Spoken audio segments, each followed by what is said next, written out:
Le Sénégal a fait les frais de la restriction de visa américain de Donald Trump et pourtant le pays avait encore quelques jours pour se conformer aux exigences de Washington. Le Nigeria, lui, fait vanter ses terres rares qui pourraient échapper aux États-Unis. Les terres rares sont un groupe de 17 métaux dont certains sont très sollicités dans l'industrie automobile, la défense ou le secteur de l'énergie éolienne. Concrètement, le ministre nigérian des Affaires étrangères a rappelé au président américain les opportunités qu'il pourrait perdre face à l'application de sa décision et a évoqué le fait que le Nigeria souhaite conclure des accords miniers avec les États-Unis, sauf que le pays fait face à des obstacles non tarifaires, a rappelé le ministre nigérian Youssouf Tougar. Le Sénégal, suite au refus de visa, l'équipe féminine de basketball a décidé par le biais de son Premier ministre que désormais ce stage sera organisé dans la capitale, Dakar, dans un cadre, je cite, souverain et propice à la performance des athlètes. L'équipe nationale devrait se rendre aux États-Unis pour un stage de préparation à l'Afrobasket prévu en Côte d'Ivoire. Autre réaction, pas des moindres, celle des autorités tchadiennes qui ont purement et simplement suspendu à leur tour le visa aux citoyens américains. Le Togo, lui, a rassuré qu'il relèvera le défi. Le Togo fait l'objet de restrictions partielles, c'est-à-dire que les visas touristiques étudiants ou d'immigration permanente sont désormais inaccessibles. Les visas temporaires, notamment les visas diplomatiques ou d'affaires, pourront être accordés au cas par cas. Ça, ce sont les réactions de quelques autorités africaines. Qu'en pensent les gouvernés, la jeunesse africaine?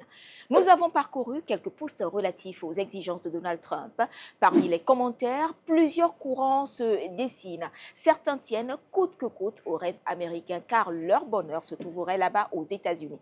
Une autre tendance estime qu'à défaut des États-Unis, l'on pourrait migrer dans un autre pays hors d'Afrique. Et dans le troisième et dernier groupe, je cite ce commentaire à titre illustratif. Il n'y a pas seulement la vie aux États-Unis, on peut déjà rester chez nous.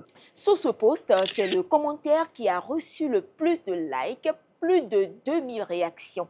D'autres renchérissent en disant « ce n'est pas le paradis, les États-Unis ». Et puis ce commentaire qui fait un peu réfléchir, « on ne croit pas en nous ». Ces commentaires font appel à plusieurs interrogations. Pourquoi l'Afrique s'appauvrit de sa jeunesse? Le continent n'a-t-il pas les moyens de son développement ou plutôt l'Afrique est-elle malade de sa gouvernance? Toutes ces questions se valent et méritent sérieusement d'être pensées quand on sait que même si les conditions de développement de l'Afrique sont réunies, elles ne pourront sans doute pas stopper l'immigration, mais elles contribueront à ralentir le phénomène. Selon les données 2024 du service d'immigration américain, plus de 6600 clandestins africains sont détenus aux États-Unis en attente d'être expulsés vers leur pays d'origine. Lors de son premier mandat, Donald Trump avait réalisé 80 000 expulsions chaque année, dont plusieurs ressortissants africains, selon les chiffres du service d'immigration, contre 35 000 sous Joe Biden. Les restrictions de visa américains vont certainement bouleverser les rapports entre l'Afrique et le reste du monde.